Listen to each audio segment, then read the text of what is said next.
नमस्कार. एसे म्हणजे निबंध लिहित असताना परीक्षेमध्ये नेमकं काय करायला हवं? बऱ्याच विद्यार्थ्यांचा प्रश्न असतो, की सर एसेचं स्ट्रक्चर जमत नाही, एसे सर जमत नाही, एवढी थिंकिंग होत नाही, एवढे विचार येत नाही. तर लक्षात घ्या, एसेचं स्ट्रक्चर जे आहे ते जनरेट करायला आपण शिकलं पाहिजे.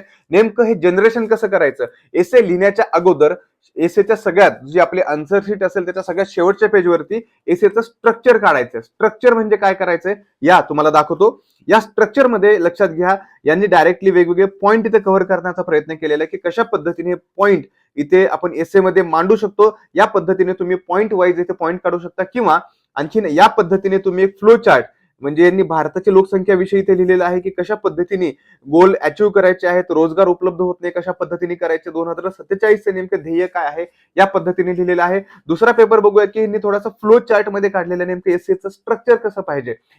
यानंतर आणखीन बघूयात, की यांनी सुद्धा वेगवेगळे उदाहरण देऊन महात्मा फुलेंचं, सावित्रीबाई फुलेंचं, डॉक्टर बाबासाहेब आंबेडकरांचं यांचं सुद्धा उदाहरण हे एसे मध्ये लिहिण्याचा प्रयत्न केलेला आहे. किंवा आपण बघूयात, की आणखी शिक्षणाची एज्युकेशनची व्याख्या काय, सामाजिक परिवर्तन नेमकं काय, फुलेंचं योगदान काय, आंबेडकरांचं, याच्या सेम एसेचं दोघांचा सेमच दिसतोय मला.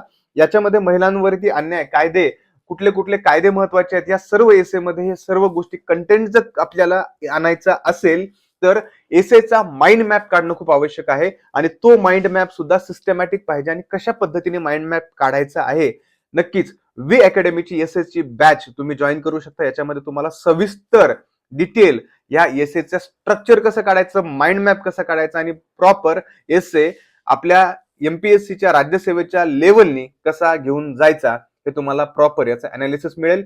नक्कीच मला वाटतंय प्रत्येकाने तुम्ही ही बॅच जी आहे ती जॉईन करायला पाहिजे. तुम्ही पाहिलेलं असेल कशा पद्धतीचं स्ट्रक्चर आपल्याला काढायचं आहे. थँक्यू.